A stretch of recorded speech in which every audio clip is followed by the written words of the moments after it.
I grew up in Wisconsin in a small town of about 3,000 people. I grew up on a farm.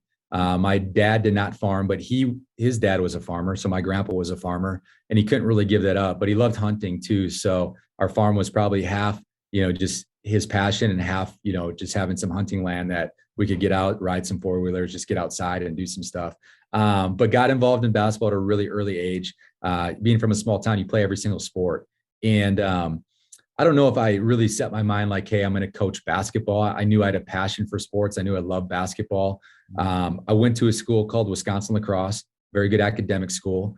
Was on the medical side when I first went there. I wanted to do something on the cancer side, and I was pretty passionate about that. Went there to try to play for a guy named Stu Engen. Stu's the head coach at North Dakota State College of Science, a Division I junior college, and didn't work out. Had some injury issues and I stopped playing. And a guy that kind of got me into coaching, his name was Craig Cole. He's the head coach at Onalaska High School in Wisconsin. Very, very good high school coach, has won state championships there.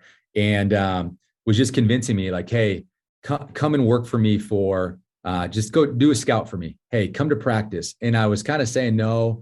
And he's like, hey, I'll pay you to go watch a game, write everything down that you see. And I think he knew once he did that, I would be hooked. And once I did it one time, I did it a second time and a third, and that was it. I changed my major to physical education and health and got into coaching. I started coaching with him as the varsity assistant at La Crescent High School in Minnesota. And then I wanted to coach at a higher level too. And I know how hard it is to get into college. Like it's almost impossible. And so what I did is I started working with a program called the Wisconsin Playground Warriors. And a guy named Richie Davis gave me an opportunity to coach some really, really good players.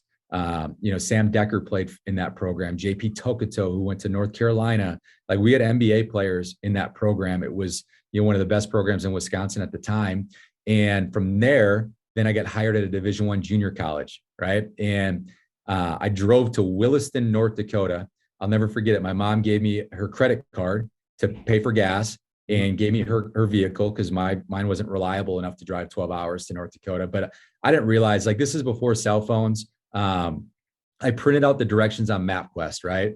And you don't know how, like, I'm just, in college, right out of high school. And I don't know how far it is, but I got to Fargo, North Dakota. And I called the guy. I was like, hey, I'm in North Dakota. And he's like, hey, you still got 6 hours left to drive. So I made it halfway, but I was in North Dakota. It was on the other side of the state. So I drove out there. I took a job, didn't make a lot of money doing it, but it was something I was really passionate about. I love coaching. I love people. I love the relationship piece. Stayed out there for 4 years. The guy that actually was at Wisconsin Lacrosse, Stu Engen, hired me at Minnesota State Moorhead from there. Worked with Stu Engen for a year, and then a guy named Chad Walthall for 1 year. Chad was with Todd Licklider at Iowa. And I learned a ton from Chad, a ton about basketball. And then I went back to Williston State as the head coach and athletic director. And if anybody knows anything about junior college, you have to do everything. So like I always tell people in every interview that they ask me about my experience, I wouldn't trade that for the world. I wish more coaches would start doing, get their start in junior college, because you learn to do every piece of the job. You're doing the laundry, you're doing the floor. I was doing intramurals. I was teaching classes. I was running the weight room. Like I was a housing director for 1 year. So you name it, you do it at the junior college level, which I think that made me the coach I am today. There's a lot of jobs that you can do. And honestly, like you just do whatever's asked of you and you don't even blink an eye because you've done everything before. So great experience. Went back as a head coach and athletic director, had 2 awesome years there, was 52-15. And we built our program into a top 25 team in the country. Won 27 games our last year. We lost 2 players. That's it. And if anybody knows anything about North Dakota, where I was, the oil was exploding. And our town went from 10,000 people to like 50,000 people in 2 years. And I love that place. Gave me my start in coaching, but had the opportunity to come to South Dakota with a guy named Craig Smith. And I was just starting my family. And Craig gave me the opportunity to come here. And it took a little bit. We were a transitional Division II team. Yep. And I don't know if, everybody knows the deal with that, but it's hard. It's really hard. The head coach had retired. They retained the assistant coach as the interim for 1 year. Craig took over, and it took us a couple of years to get this thing going. Mm-hmm. I always say you win with people. and we wanted to get really good people in our program. And year 3, we sat out 3 guys. At the time, you had to sit out as Division I transfer. We sat out 3 guys.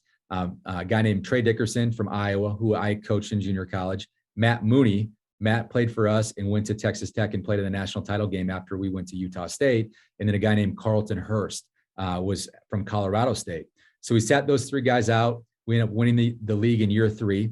And then in year 4, we were actually we won 26 games our last year, had a chance to beat UCLA. We were up at halftime, had a chance to beat TCU, played really, really well all year long. And we got upset in the championship game of the Summit League tournament. South Dakota State beat us. And the final mid-major poll, we were number 2 in the country behind Gonzaga. And everybody knows Gonzaga is not a mid-major school. So we had it rolling here, and we were set up to be really good. Well, our head coach took a job at Utah State. So naturally, I go with him. And the funny part about Utah State is nobody thought we were going to be any good. Not a great job, I would say, resource-wise at the time compared to San Diego State, Boise, Colorado State, New Mexico. Like, there's some really good teams in that league that have awesome resources. But we were picked 9th in the league and out of 11 teams. And we brought in just one. I mean, we brought in some players, but one significant piece was our starting center, Nemish Keita. Nemish was, I think, picked 36th or 37th in the last draft to the Sacramento Kings. But we brought him in. We won the league for the first time in school history, won the tournament, and we were an 8 seed in the NCAA tournament. So we were a higher tournament seed than we were picked to finish in our league, which has to be some sort of record. It was crazy. And year 2, win the championship again against San Diego State. I think they were ranked 2nd in the country at the time. They had 1 loss, and Sam Merrill hit a shot at the buzzer in the championship game to beat them. And next thing we know, 3 days later, the tournament's canceled, and COVID hits. And it was fortunate for us. You know, nobody wants the season to end like that. But the cool part was the Mountain West tournament every year is a week later. They moved it up 1 week. This is the only time they've done it. They moved it up 1 week because there was some farm show in UNLV's facility. Yep. Well, it just happened that we got to play our tournament a week earlier. If it wasn't like that, we wouldn't even played the tournament. Our season would have been done. So I always tell people we were like the last team to win something in that year. So if you're looking for positives, that's a huge positive. Yep. And I know it's bad for our guys. Don't get to play in the NCAA tournament. At least we got to win something, which was special for that group. And then in year 3, we took 2nd, lost in the championship game to San Diego State, and made the NCAA tournament, played Texas Tech in the first round. From there, get hired at Utah. I was only at Utah for 1 year. And I tell people I would run to this job. I love this place. The only regret I had was I wasn't there long enough to help build that thing at Utah. 1 year is not enough time. And that's a really good job. Like, I think it's a top 25 job in the country, top 5 facility job in the country. Really, really good job. But we just weren't, I wasn't there long enough to see it through, which was the hard part. But I love this place. Been here for 4 years. My family's so excited to be back, and, been on the job for about 5 weeks, and you can't wait to get my family here and get our whole team here this summer and get going.